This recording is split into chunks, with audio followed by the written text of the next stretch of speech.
right. I make that 9:30, so we might make a start for this month's Soils Network of Knowledge webinar. I would like to introduce Sam North, and Sam's a research hydrologist with New South Wales DPI at our Deniliquin Research Advisory Station. His special interests lie in ways of improving the agronomic, hydraulic and operational performance of irrigation systems, mainly in rice farming systems. Now, between 2010 and 2014, Sam led research into the salinity tolerance of Australian rice cultivars. That's been used to update crop and water management guidelines for groundwater irrigated rice in the Riverina. And that work was part of a larger ACR-funded project looking to improve rice establishment and productivity in Australia and Cambodia. Sam's also determined benchmarks for profitable use of centre pivot and linear move irrigation systems and developed management guidelines for the sustainable use of saline-sodic groundwater for irrigation.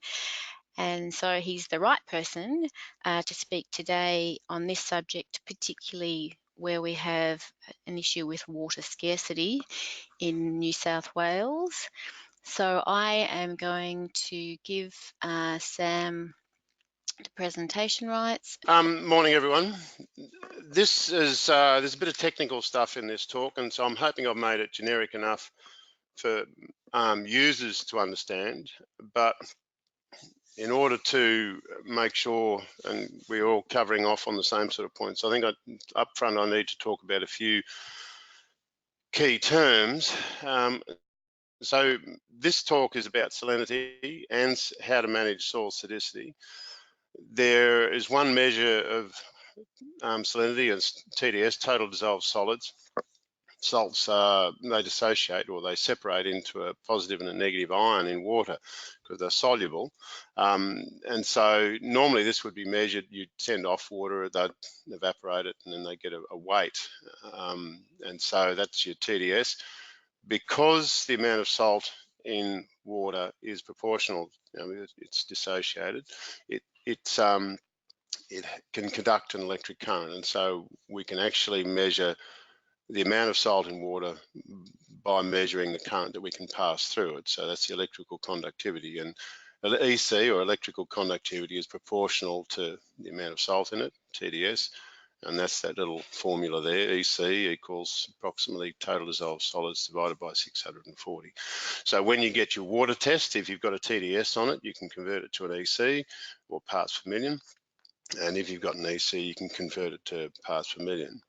Now, the other little bit of confusing bit in that is that there are different electrical conductivity ratios, and you might see an EC with a little SE next to it, and the SE stands for saturated extract, and that's done on a soil sample, and it's had water added to it so that it's saturated and puddled, but there's no free water in it, and then that's either centrifuged or filtered, and they take the extract of water out, and that's got the salt in it, and they measure an EC of that saturated extract.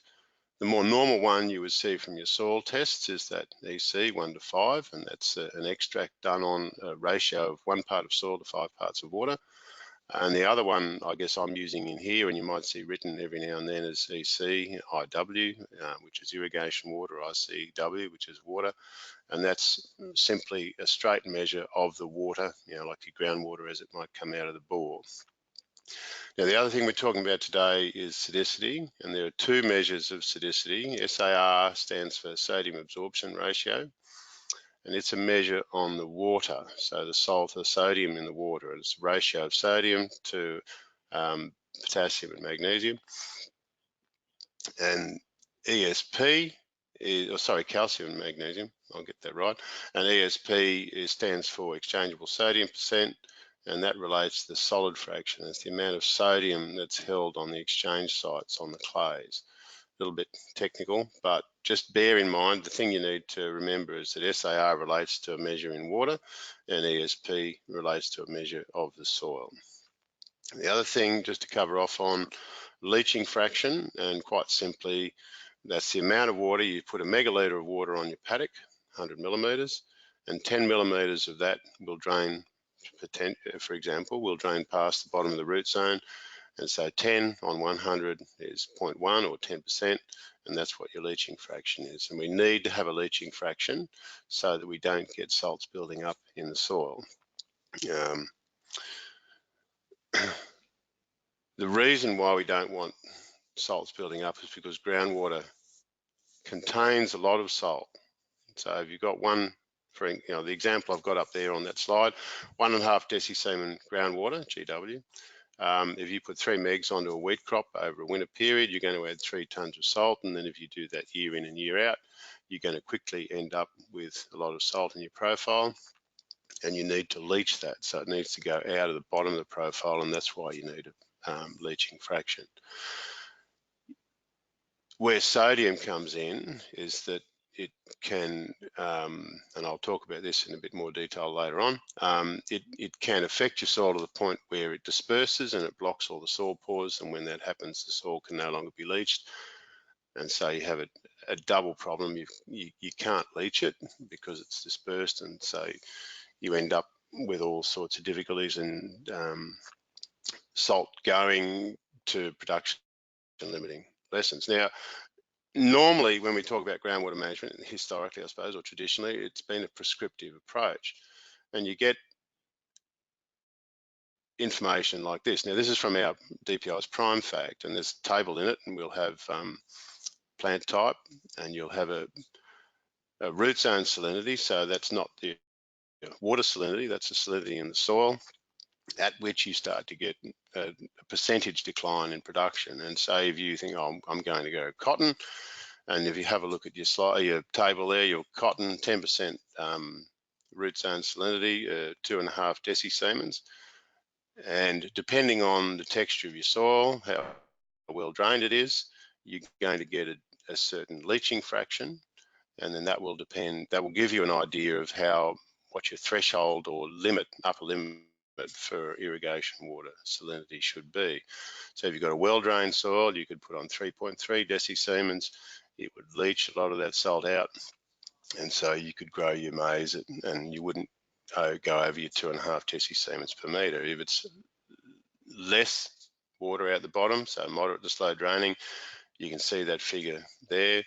1.65 decisemens, very slow draining, you're going to accumulate salts, and really you don't want to go over 0.83 decisemens. But the problem with this is that it's prescriptive, and long term,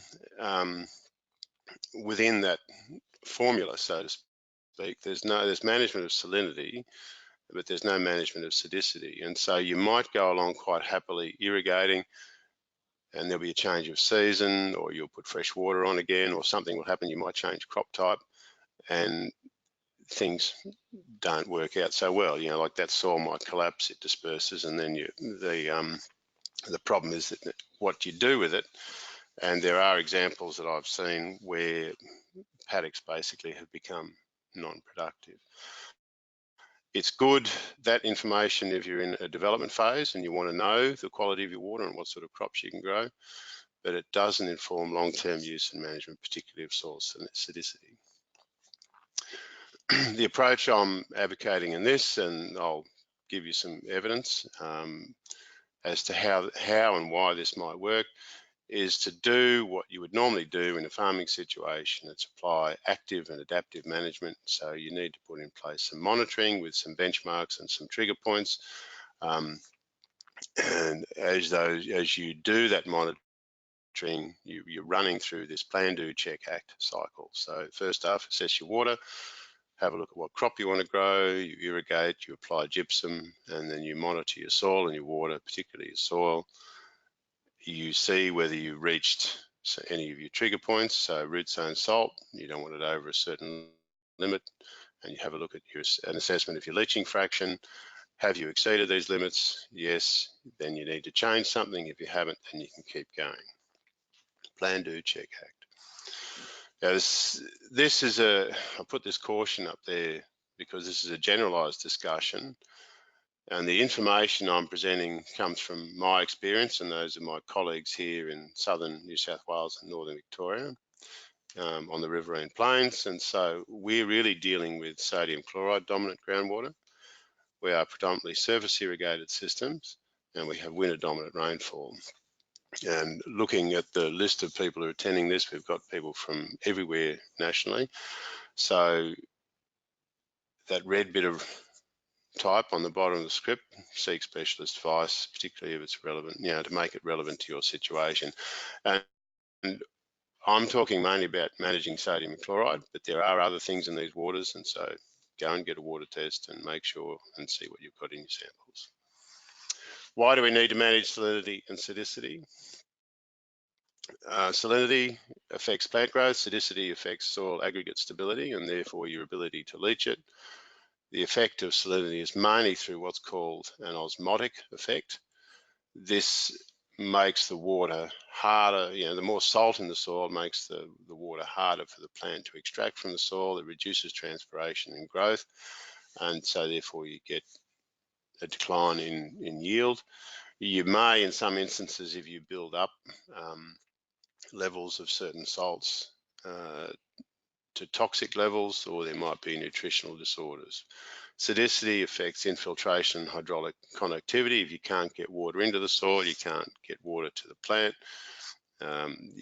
People may have seen them, I guess the phrase is a Sunday soil, like it's too wet one day and too dry the next. You can't leach those soils either, and if you can't leach them, well then you're going to accumulate salts, and that's going to production limiting levels. So salinity can only be managed when you manage sodicity, and so this is again a point of difference between those standard advices where they're mainly about salinity, and this talk is to give you some confidence that you can do this long term if you manage your sodicity. Now, I need to cover off on a little bit of technical stuff. This is work Quirk and Schofield back in 1995, and they derived the concept of what was called the threshold electrolyte concentration. And you see on this graph on the bottom axis, you've got electrical conductivity, and on the vertical axis, the sodium content of the waters that is being measured, sodium absorption ratio. As you increase the salinity of your water, that water is able to contain more sodium and the soil, and still have the soil remain in a flocculated condition. Problems come when you reduce the salinity of the water, so you move back to the left, but you don't also reduce the sodicity of the water. And if you do that, then the soil becomes dispersed. I won't go into the technical reasons for that, but basically the problem is not when you move to higher salinity water. Problems occur when you move from high salinity situations back to low. Now this table here is out of, and you see the reference on the bottom, the ANZAC Water Quality Guidelines for Australia. That blue line is that line that separated the flocculated to the dispersed, and you can see that the Queenslanders, Roger Shaw and Ian Gordon, have done another line in there, and they've got the dashed line where you've got a little bit of uncertainty maybe over what's flocculated and what's dispersed. But pretty much the Australian guidelines on water quality have taken that line from Quirk and Schofield in 1955. Now, the problem with that, this is work from John Bennett and Steve Rain, and there's 6 soil types in there, and all of those lines delineate in the bottom right-hand corner flocculated soil, moving up to the top left-hand corner where it might be dispersed, and you can see that none of them actually fit with that line of Quirk and Schofield. And so there isn't really a universal descriptor of what constitutes dispersed and a flocculated soil, and it's another reason why these prescriptive advice, as you see, offer, your ANZAC guidelines, for instance, don't work. Each paddock will be different. It will be unique to the water that you put on it and the crop that you grow in it and the management you put on it. And for that reason, again, I come back, we need to have this adaptive management approach. Now, there's strong evidence out there over a long period of time that we can sustainably manage groundwater, saline-sodic groundwater. There are two main principles, I guess. They're the first two. We need to leach salts, particularly chloride and sodium. And we also need to displace the sodium with the use of gypsum. There is consequences from changing from high EC or poor quality water down to low quality water. And because we need to leach, we need fresh water. Not everyone with a groundwater pump has access to fresh river or channel water supplies. And so in that instance, we need to really look at the use of rainfall for leaching, and that is possible, but it needs to be factored into some of our management decisions. So I'll go through those 4 points. And first up, there's 3 longer term trials. The first one, that Thompson Human Slavich, that was rice wheat, 2 years of pasture rotation here at Deniliquin, and that was run over 2 rotations, 8 years on I've called it red sodisol. So it's a duplex or loam over a sodic B horizon.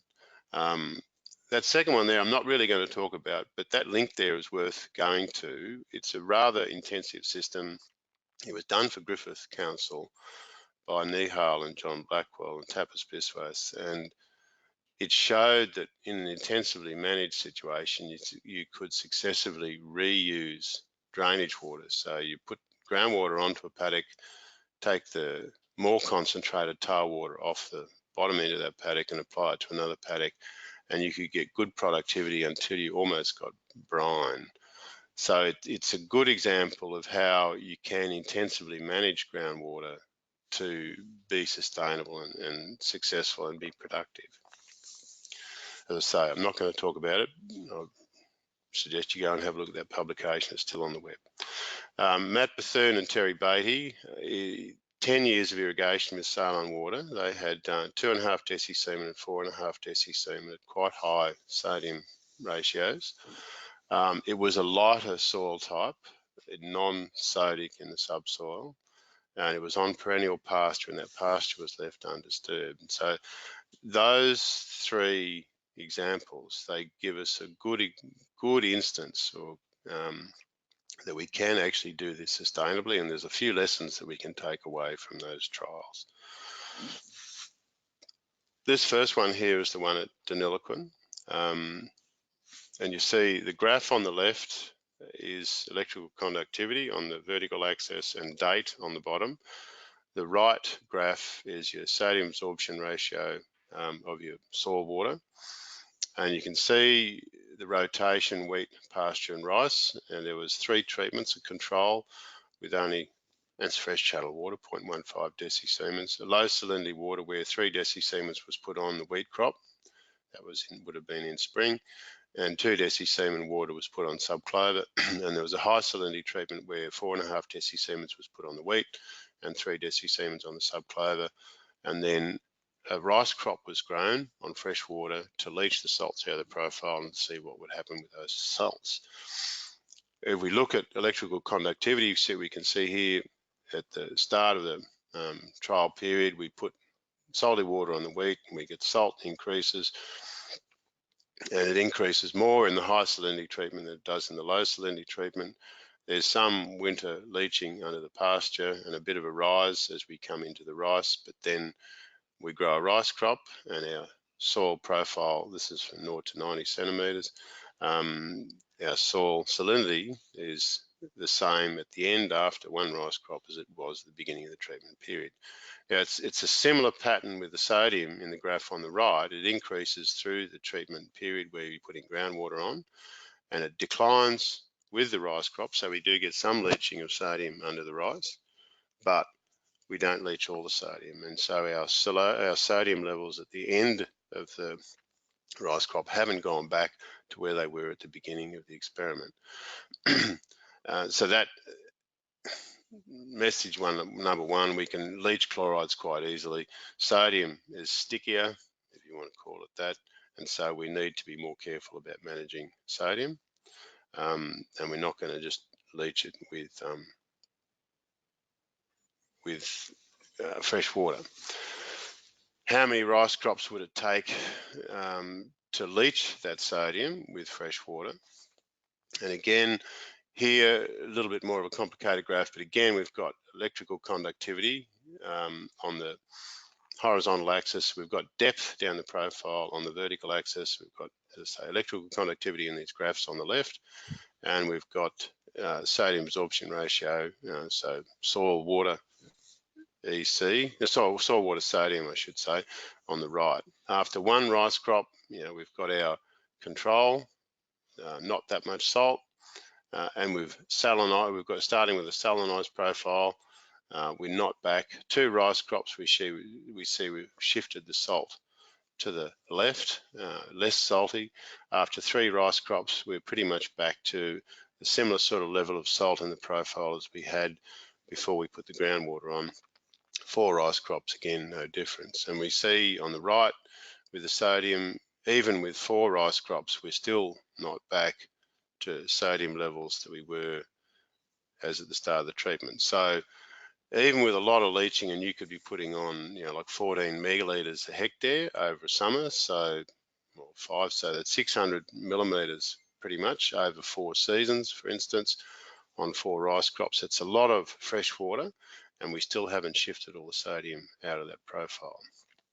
We've got rid of the salt, but we haven't got rid of all the sodium. And when you think back to that Quirk and Schofield diagram, the issue there is that you will have moved the salinity to the left, but you haven't shifted the sodicity vertically down to the same extent, and so you push that soil more into a dispersive situation. What about different irrigation strategies? Now we've gone from rice, and this is a lucerne crop on a similar sort of soil. It's non-sodic, so it's 10 or 15 centimetres of loam over a heavy clay B. We're growing lucerne. For 3 years, this lucerne crop was irrigated, alternating highly saline groundwater at 6 decisiemens at a SAR of 16. So it had a groundwater irrigation, 6 decisiemens, and the next irrigation it got channel water. And alternating those water supplies did not affect infiltration. Infiltration being a measure of how stable that soil was. You see here on the graph, electrical conductivity, so our salt, and our depth down here. We've got our groundwater treated, and we've got our freshwater control. We had an accumulation of salt in the groundwater treated treatment with a bulge here. We had a high water table under this, so very little leaching, which is why we had an accumulation of salt under both the groundwater and the freshwater treated. So we have a salinized profile after 3 years in both instances. After that, we mixed things up again, and we leached for 2 years with fresh water. So 2 summers of fresh water at 2 different irrigation strategies, 60 millimetres, 120 and 180 millimetres. And as you'd expect, the more water you put on, 60 millimetre irrigation deficit, we leach more salt. But the interesting thing was that the 180, the 120, which is the green here, didn't get leached as much as the 180 millimetre deficit. And this will be due to cracking, so we get a greater drying in the profile with 180 millimetre deficit.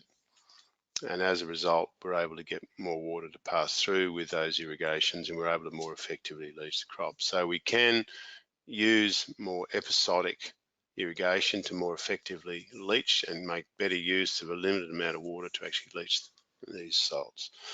The other point there I've got in blue is that the season average applied water salinity, that can be used to estimate the effect on soils and plants. And that has consequences when you come to thinking about management, because season average water, you've got rainwater, you may have fresh river or channel water, and you've got groundwater. You can sum and average those for the season and that gives you an indication of your total salt load on that soil. This is Terry Beatty and Matt Bethune's work. So this is perennial pasture, 10 years irrigated with 2.5 and 4.5 decisemen irrigation water. So similarly, we've got graphs on the left which are related to salinity, and graphs on the right, ESP, so it's the soil sodicity. And we can see here, there's a couple of key points that I want to point out. The more salt you put on, so the 4.5 decisemen, the more salty the soil gets, but it rises to a point and then it evens out. It gets to a stable condition. And this is at Tatura, and so you've got, through the 90s, you had good winter rainfall, and so you increase your salinity through the summer, and then you have winter leaching where you're getting some reduction in salinity, and that's not occurring at the cost of infiltration. So you're not getting a loss in soil structure, and the reason for that is you've got an intact perennial pasture sward. Now, over here on the right, so this is the topsoil, and you've got your subsoil. You don't get as much leaching in the subsoil of the salts, and then if you look over on the right at your sodium, similar sort of patterns for sodium in the topsoil. But if you look at these ESPs, you know, we're getting ESPs of 35, 30, 35, 40. So it's these soils are highly sodic, or become highly sodified. What Terry and Matt did was, at the end of that 10-year period of irrigation with groundwater, they then gave it 2 seasons of irrigation with freshwater. And you can see on the left and the top, we've had some loss of salts, some leaching of salts with that fresh water. Again, if you look at the bottom graph, we haven't shifted the sodium anywhere near as much, and certainly not in the subsoil. So the consequence of changing to that lower quality water was that they did get a reduction in infiltration. So this is what they call standardized infiltration. So it's the 2 treatments, the high and the low salinity water, high and the low in the triangles. And you can see infiltration was higher while they were putting the salt water on than it was with fresh water, which was their control. But once they shifted to and stopped groundwater irrigation and shifted those treatments onto those salinized and sodified sites, that they did get a reduction in infiltration rate here, and that is potentially when you could end up with some problems. But it wasn't significant, and it wasn't significant. Well, it was a significant difference, but it wasn't enough to reduce productivity. What they didn't report, but what I do know they did, was at the end of that trial, they then renovated that pasture, and when they renovated, the infiltration rate went to near zero. So the key take-home point on this is that having that pasture sward intact, that organic matter, that root growth in the soil, that allowed that soil to handle those really high ESPs, 35 to 40, and still be quite productive and still maintain a leaching fraction. So yes, gypsum's important, but also not cultivating and keeping root mats intact, and pasture is a wonderful thing for sodic soils. I'll put this one back up here. This is that same graph. It's really there as a placeholder to remind me. The reason why we got leaching on this lucerne, this was at Deniliquin, 3 years of groundwater, highly sodified profile, 2 years of fresh water. We still had leaching, and good leaching, and it's the same thing. It was lucerne. We didn't get in there. We didn't cultivate it. So the stand was intact. We didn't add energy to that soil to then help it to puddle and disperse. And the other key factor in there, that both these 2 soils are loam topsoils, so they're less prone to dispersion because they haven't got such a high clay content. So 2 things to bear in mind. How effective is gypsum? This work started back in the 60s here in the Riverina, Bryan Bridge. The problem they had was pasture establishment on highly sodic soils, ESP there of 23, and they'd run fresh irrigation, fresh river water with an EC of only 0.1 decisiemens, and these soils would immediately disperse and they couldn't get establishment of pasture through the 50s and 60s when they brought irrigation in. Their solution was to water run gypsum, and by water running gypsum, because it's partially soluble, they're able to raise the electrical conductivity of that irrigation water to 1 decisiemen, and that pushed it to the left in that Quirk and Schofield flocculation dispersion diagram, and it flocculated, kept the soil flocculated, and so it allowed the water to go in, it allowed the pasture to establish without forming a crust. Now, one of the other advantages of this is that it was a far more efficient use of gypsum, adding it to this fresh water. So with a 75mm irrigation application, they were only putting on 0.6 of a tonne per hectare and getting good pasture establishment, compared to where previously they were having to spread 2 or 3 tonnes to get the same effect. So water running gypsum is a very effective way of shifting your water quality within that Quirk-Schofield diagram, but it will depend on your water quality. So just be aware of that. The next bit of work was at Tatura, that's Maheny and Bleasdale. They applied gypsum in a high water table situation, again to a nice loam red duplex soil, ESP of only 8.3, but had been irrigated with 7.8 decisiemen water. And they found that gypsum was only effective when water tables were controlled. So as a key take-home point here, if you've got high water tables, you won't be able to leach soils, even if you put gypsum on, because that water table is stopping water flowing through the soil. Gypsum was highly effective. They decreased ESP from 8.3 down to 3.7. Hydraulic conductivity went from 1.12 centimetres a day up to 24 centimetres a day, 40% increase in infiltration. They had increased chloride leaching, and they increased their yields by 30 to 40%. And I put a little note in there for me more than anyone else possibly, but ripping was ineffective, whether it was done with gypsum or on its own. And there'd be various reasons for that, but I guess my take-home point for you guys is that the key thing is gypsum. Don't worry about other things, just get that gypsum on and put the calcium on to displace the sodium. That last little point there, no effect of gypsum if irrigation water electrical conductivity is greater than that TEC is the threshold electrolyte concentration. It's the same sort of point that Bridge was making.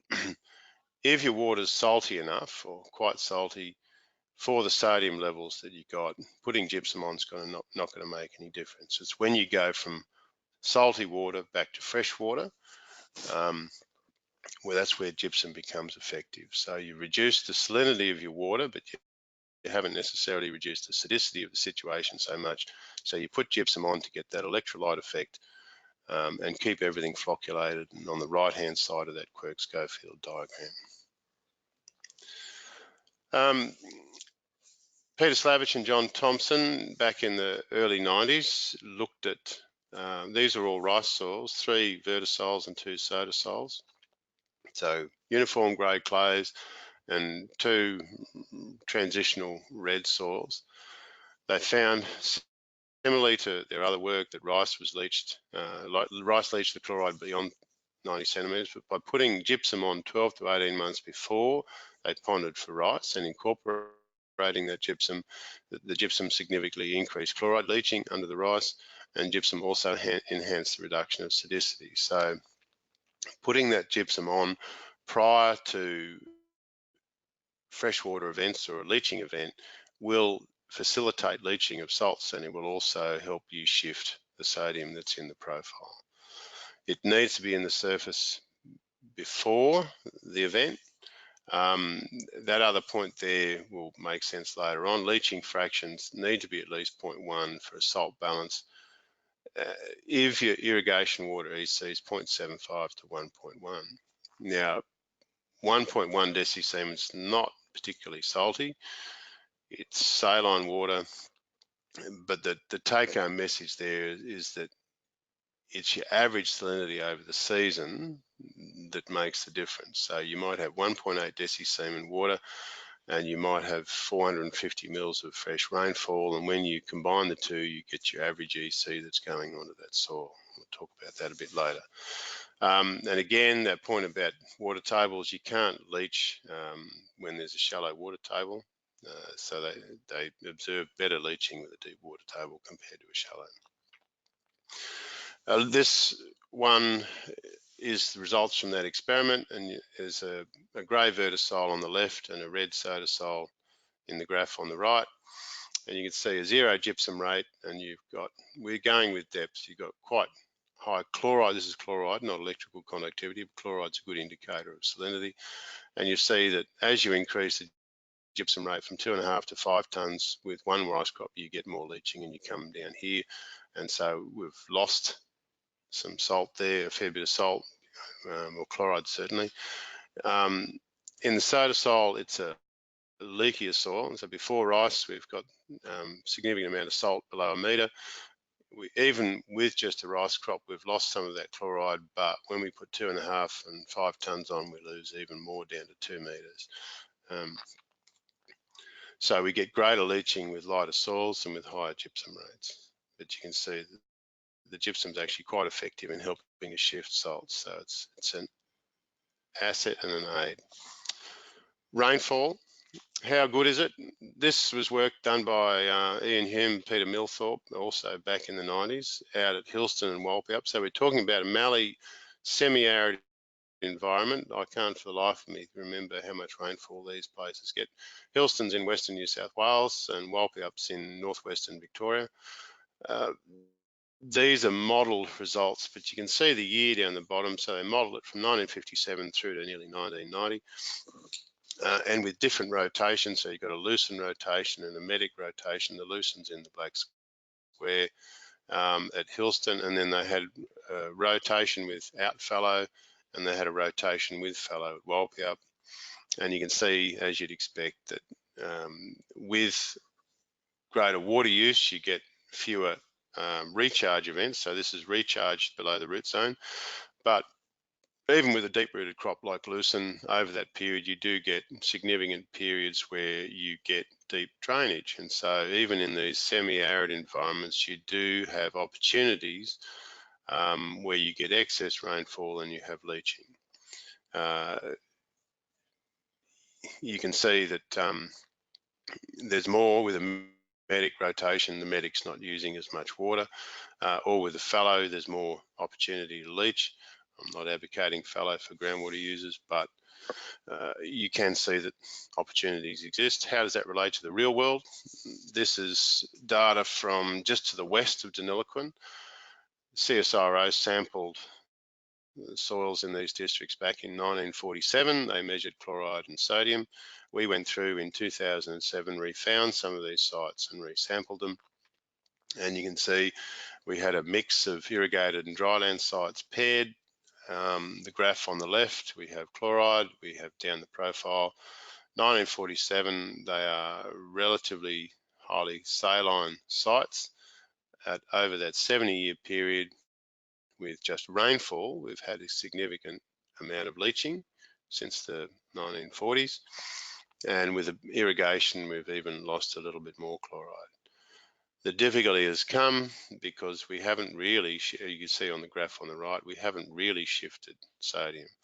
So these are freshwater or rainfall sites, so they won't have had gypsum programs.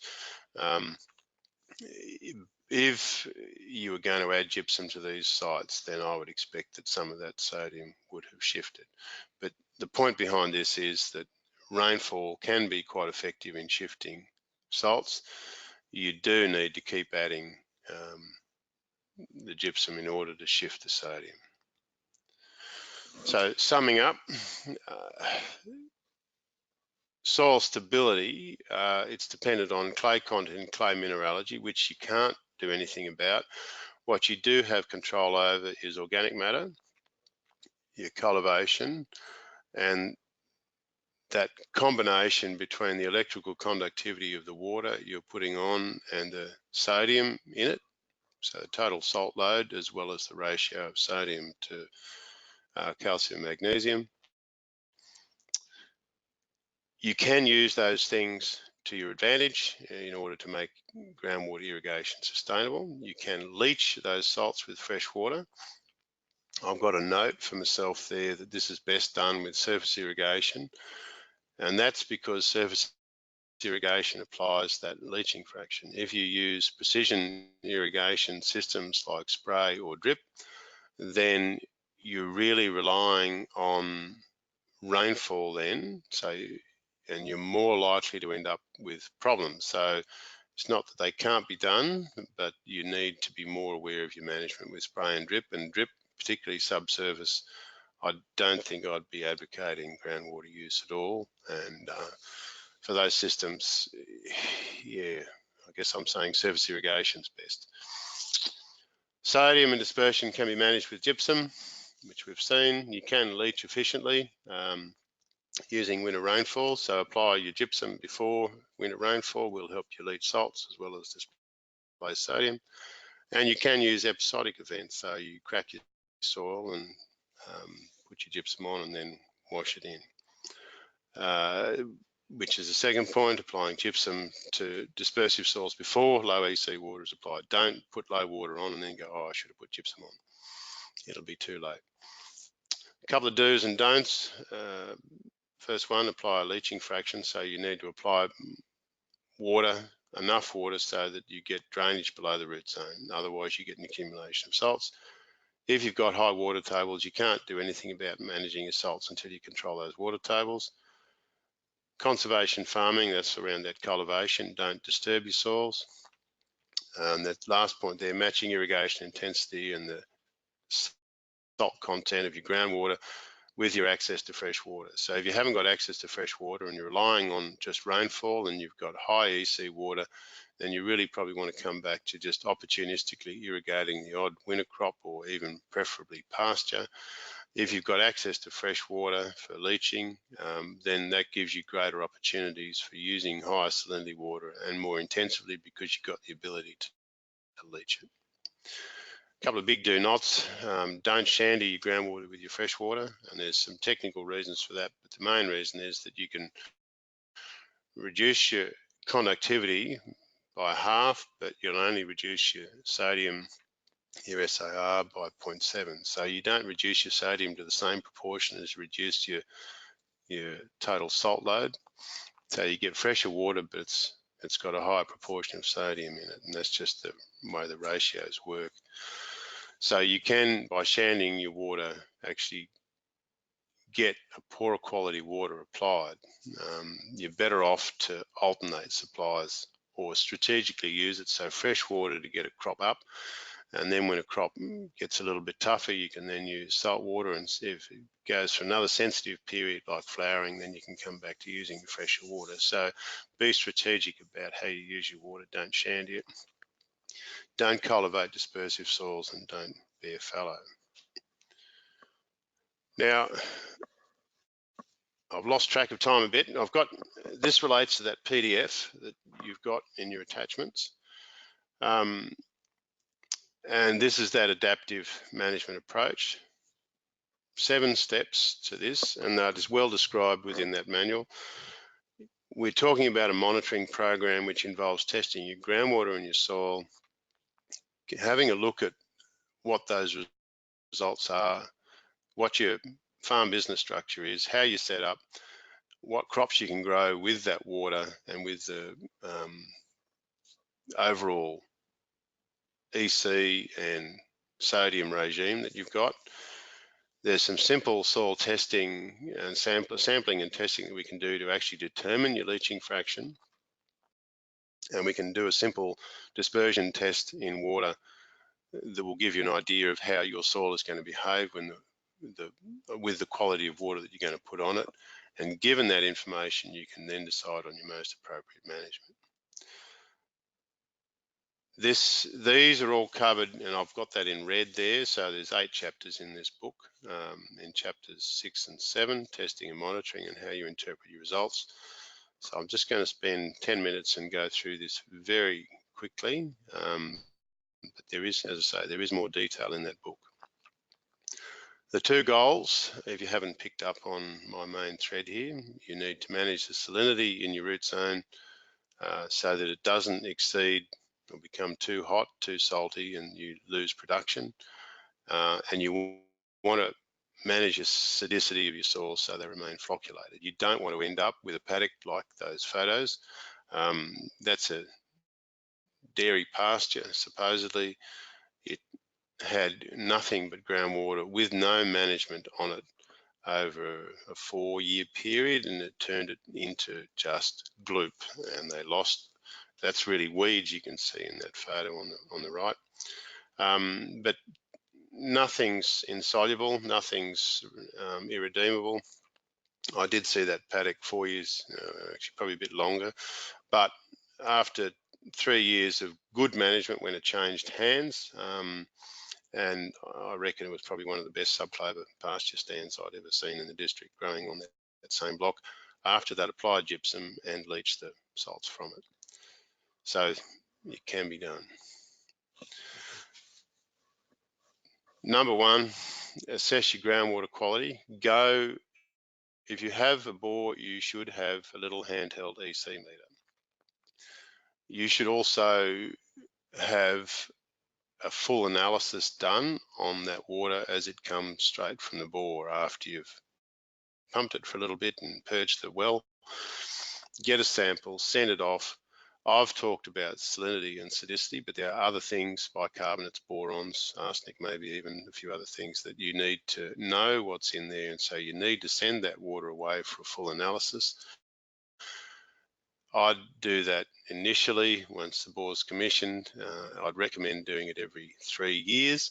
It generally doesn't change, but with droughts and changes in inflows and all of that sort of stuff, you do need to keep tabs on what's happening with your bore water. You can get those test kits from local land service, send them off and get the results back.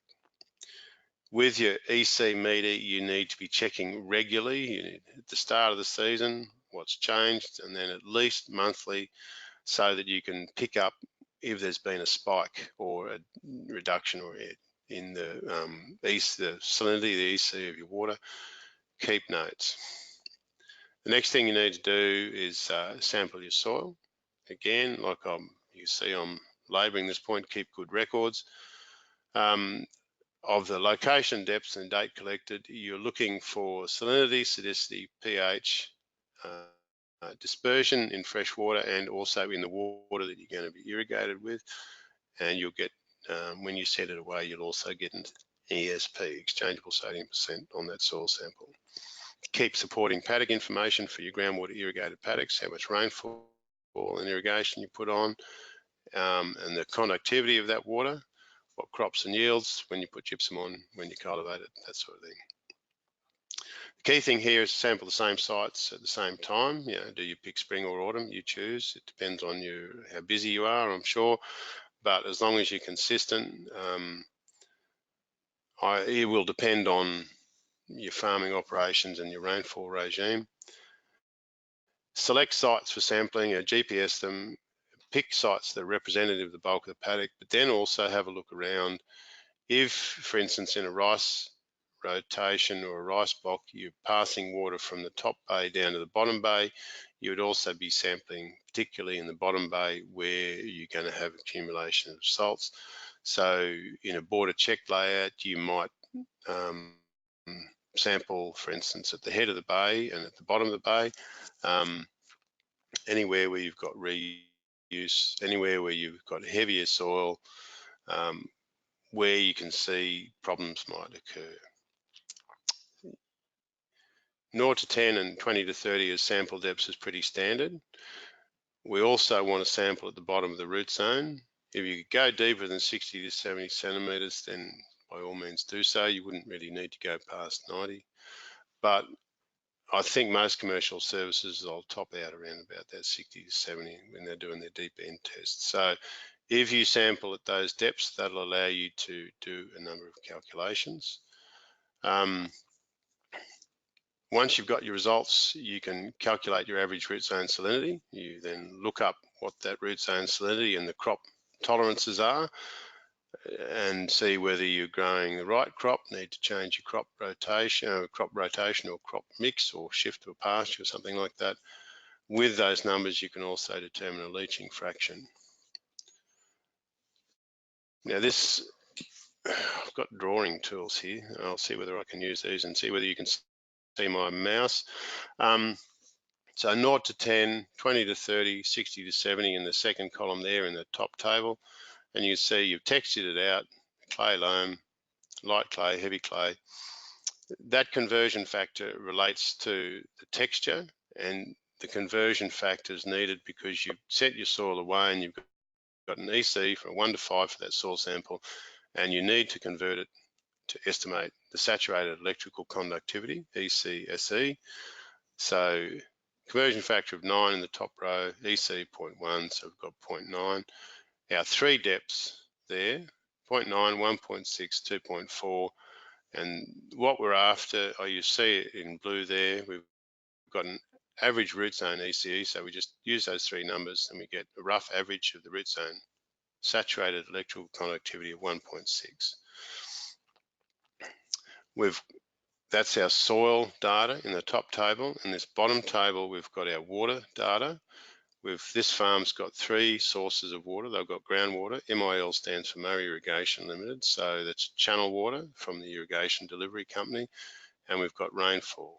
This is all groundwater. He's using 4 megs and he gets 360 millimeters of rain on average in the year. And that's the EC of that water. If you multiply the depth by the conductivity, you get some numbers which you can then add down that column to get your B. So you're summing the total depth of water and you're summing the depth by the conductivity. You divide your depth by conductivity by the depth and you get an average salinity of the water that went on that paddock. And you can see there's 0.76. So even though he's putting on 1.4 decisemen groundwater, because he's got 360 millimeters of rainfall, that's pretty much cutting that in half, so 0.76 decisemens. The other thing we're calculating here is we're using our numbers in that top table to estimate our leaching fraction. So we've got number 2, which is 0.76, so that's our average salinity of the water applied.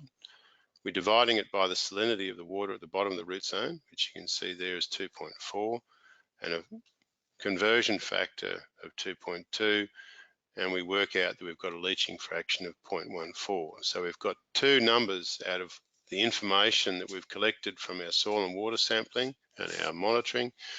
We've got an average salinity of water that's going on that paddock.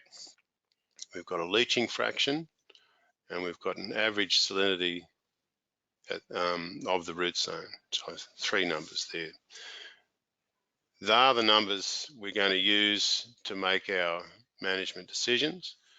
We've got our salinity of the root zone. Now this table, it's mainly right, but I think it's been updated, and that's one of your references in those DPI publications. You're using this orange column here, for instance, so we've got an average root zone salinity of 1.6, and so we really wouldn't be thinking of growing white clover or subclover, possibly even not strawberry clover. We go for lucerne, which can handle 2 decisemens. Oats and wheat, 5 and 6, not a problem there. Grain sorghum, 6.8, 5.5. So it's really only the sensitive clovers and paspalum there we might not grow, and we're not going to use it really on horticultural crops with that average root zone salinity. Fourth bit of information we're after is what is the water that we're putting on. So we've got our groundwater, and we take a soil sample. We put that soil sample into our groundwater and we see whether it disperses, and we can use a simple little meter like the one shown in the photo on the right, and to get an index of dispersibility of that soil with the water that we're putting on. You'll also have your exchangeable sodium percent from your soil test, which is also another indicator, but it's really the interaction between the water that we're applying or we plan to apply and that soil that we're interested in, and that's why it's really good to do this on-farm test. Use the water that you're using and putting on your paddock with the soil that you're putting it on and see whether it disperses. And if you're getting, see the bottom the photo on the left, if you're getting a resaction like it's flocculated, you get no dispersion or even low, then you'll be pretty safe. If you're getting these medium and high dispersions with that water, then really you need to be having a bit of a think about your management, which is this rather confusing table here. This one, again, it's out straight out of the manual, and the easiest way to work this through is from the top left across, and it's a decision tree pretty much.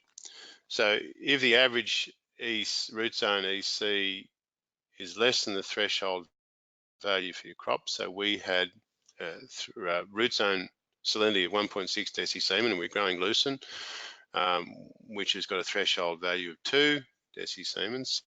So we're less than, we're in category 1 here. We had a leaching fraction of 0.14, so we're actually less than 0.15, only marginally, which will push us over here into category 2. So we can say the soil salinity is non-limiting, but again, borderline, we've got low leaching, and that may lead to salts building up in the soil. So as you can see, there's a potential for future salinisation. It's not an issue at the moment because we haven't exceeded our threshold. 1.6 is less than 2. And we've looked at our dispersion depending on what you've got. If you've got no dispersion, you need to have a bit of a look around and find out what is causing that low leaching fraction, and that might be a high water table, as a for instance. It might be an impeded layer at depth, but either way you'll need to do some investigation.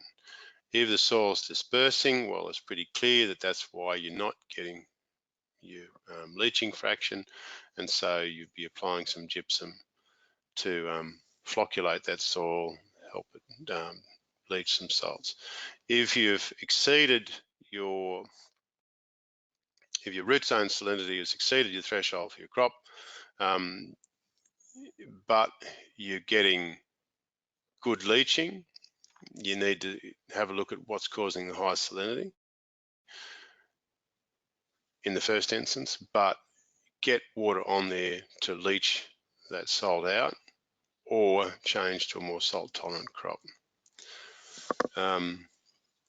Category 4, it's in pink for a reason. It's not a good place to be. You're salty, your leaching fraction's low. You really need to have a look at what's causing this, dispersing or not dispersing. Apply gypsum, leach. Seek advice. That's one of the attachments that you've got. So you've got all those links. There's a link there to the manual. You've also got the PDF. I would recommend updating the tables in the top manual with what's in the farm water quality and treatment. That's a really good general reference, and it covers off on not just salinity and sodicity, but hardness, a whole range of things, iron, pH, things like that. If you're looking to work out how much gypsum you need to apply, that gypsum calculator of Greg Ham's is a very good one. That's at James Cook University. The ANZAC guidelines, if you want some technical reading, and that salinity management handbook has been revised. It's a very good go-to little Bible. You've heard these points. Soil stability, organic matter cultivation, and the quality of your water.